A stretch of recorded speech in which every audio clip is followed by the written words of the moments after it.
எலுமிச்சை pH மதிப்பு 2 எனில்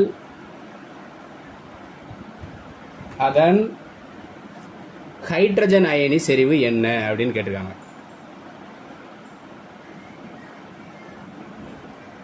ஹைட்ரஜன் அயனி செறிவு என்ன அப்படின்னு கொஸ்டின் கேட்டிருக்காங்க. இப்போ நம்மளுக்கு எப்பயுமே வந்து ஹைட்ரஜன் அயனி செறிவு கொடுத்து pH கண்டுபிடிக்க சொல்லுவாங்க. இப்போ என்ன சொன்னா pH கொடுத்து ரிவர்ஸில் கேட்டிருக்காங்க. அப்போ ஆன்சர் என்ன வரும்? 0.01 மோலார் அப்படின்றது வரப்போகுது. சரிங்களா? இப்போ இதை எப்படி எழுதணும் அப்படின்னா, இப்போ ஹைட்ரஜன் அயனி சரி தானே கேட்டிருக்காங்க. அப்போ pH equal to -log10 + H + அயனி அப்படின்னு சொல்லியிருக்காங்க. இப்போ நம்ம என்ன சொல்லியிருக்காங்க? pH மதிப்புக்கு 2ன்னு கொடுத்துருக்காங்க. அப்போ pHன்றது 2 இங்கே வந்து போட்டாச்சு.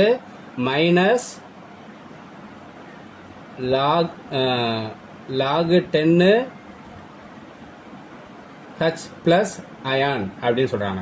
இப்போ நம்மளுக்கு ஹைட்ரஜன் அயனி செறிவு தான் வேணும். ஹைட்ரஜன் அயனி செறிவு என்ன செய்யுது வேணுதான். இப்போ இதை வந்து இந்த பக்கம் நான் கொண்டு வந்தேன் அப்படின்னா இந்த லாகை வந்து log10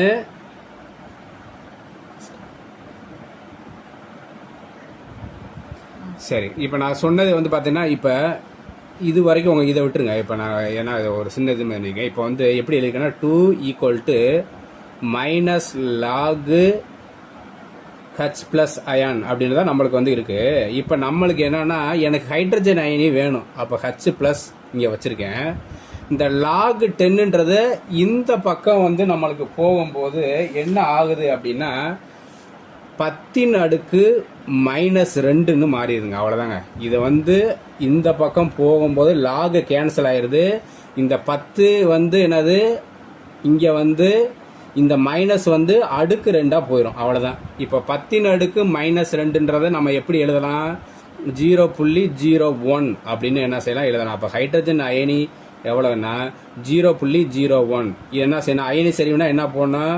மோலார் அப்படின்ற எம் போடணும். அப்போ ஆன்சர் என்ன? H + அயனி = 0.01 மோல் அப்படின்னு என்ன செய்யணும்? எழுதணும். புரிஞ்சுங்களா? இந்த கணக்குலாம் ட்ரை பண்ணி பாருங்கள். ரொம்ப ஈஸியாக இருக்கும். ஈஸியாக மார்க் எடுக்கிறதுக்கான வழி.